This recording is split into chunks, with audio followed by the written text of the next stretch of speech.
The other day, I found myself having a lot of fun watching this romance anime called Makeine, No More Losing Heroines. The drama was engaging, the girls were cute, and I was thinking to myself, man, I really love the banter between the protagonist and his love interests.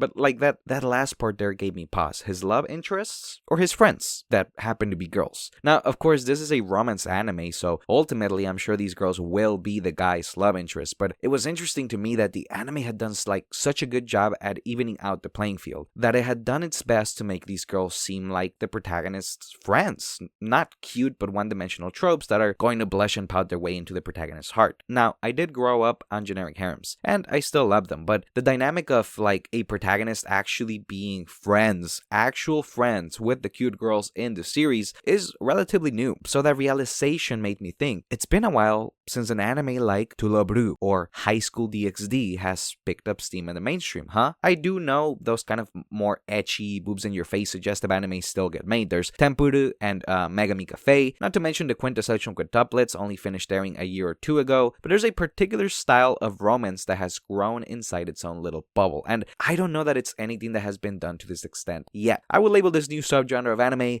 the respect women romance anime.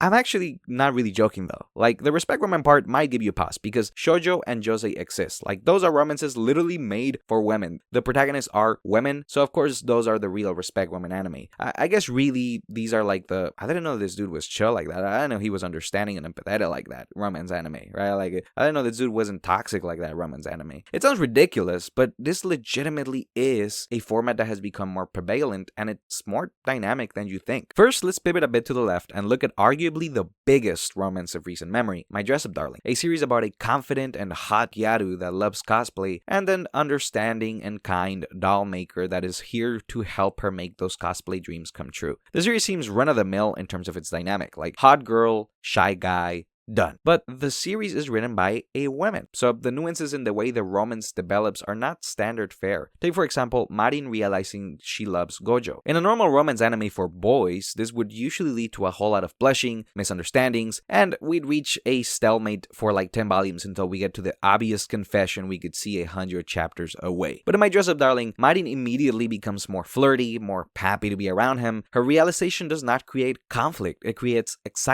And so the dynamic of, oh, I'm not gonna confess to him because I'm the love interest, isn't even there. I mean, she's literally prepared to do the deed with him at one point. Yeah, the will they, won't they is still there because if they get together, the series ends. Like, that's just how it goes with romance. The series ends if they get together. But the conflict no longer comes from Marin being a girl and Gojo a boy. It comes from external sources.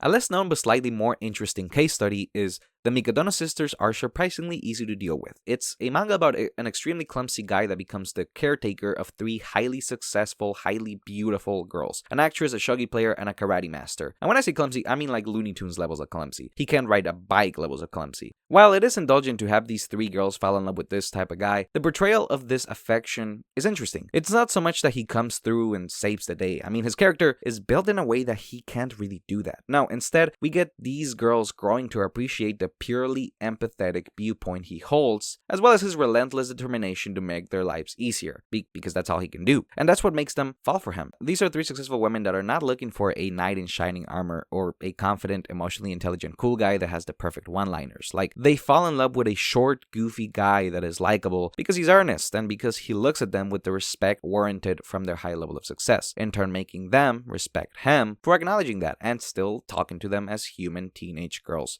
despite that. Oh, and of course, let's not forget about the 100 girlfriends that really love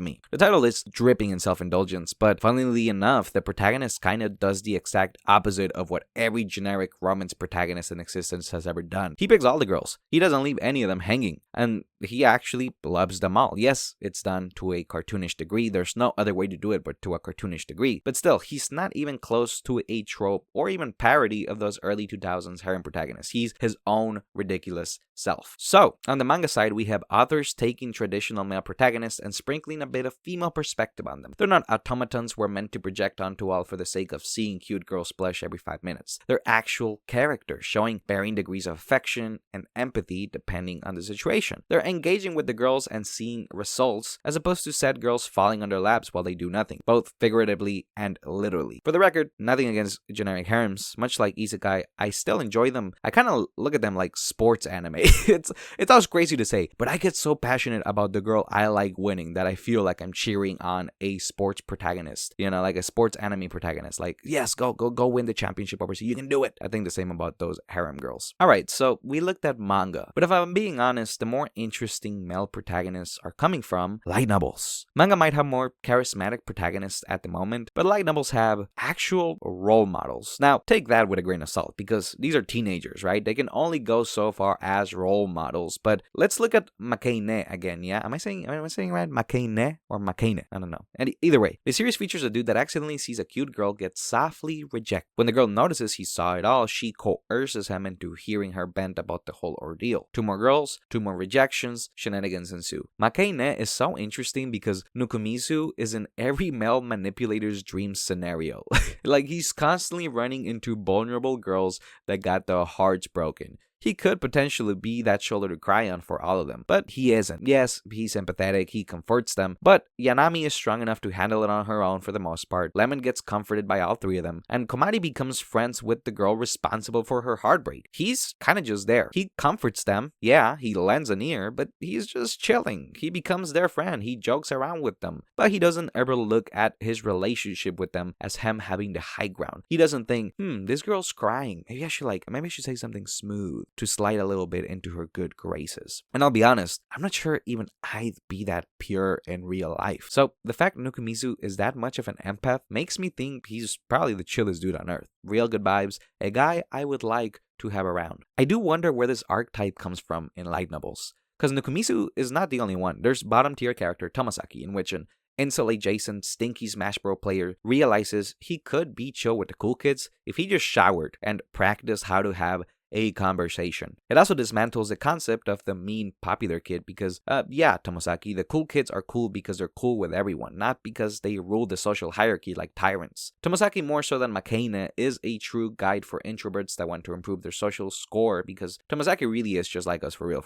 It's also not like he's just there to please. Whenever there's conflict, it's because he's committed to being himself, and so he suffers the social blowback as a result, proving that you can be social and amicable while also remaining true to what you think is the right way of doing things. Lastly, I'd like to briefly bring up Chitose is in the Ramune Bottle, a series in which the popular guy is the protagonist. Another interesting twist in typical romance anime roles. I've only read a single volume, so I'll hold my thoughts on what it actually does. But if Tomosaki is to the left and Nukumizu is in the middle, Chitose is in the right. He's like so confident in himself that it comes back around to showing us that that type of performative role is, well, a performance, and that even though he is at the top of the hierarchy, he's still human and still dealing with conflicting emotions and doubts. Maybe we've gotten more empathetic. Maybe we're getting less socially isolated authors making stuff now.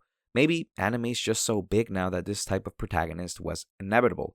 Either way, I think it's fair to say there's a sizable amount of male protagonists in romance now that do not adhere to the typical tropes. Whether they're slightly off-kilter or built to be admirable role models, there's no denying that some of these male protagonists are worth championing. Don't get me wrong, I love harems and ecchi and all that hoopla as much as I did when I was a musty high school freshman, but it is refreshing to see romance authors be more daring and sailing towards more complex, more positive, but equally relatable male protagonists. It's about time, no? The unseasoned waifu magnets of old are cool, but they've been dominating for so long. I think we need this type of protagonist to take over eventually. Because, shoujo and josei have been kicking our asses for years now. They've been putting up LeBron numbers when it comes to complex and charismatic characters. I think it was about time we catched up.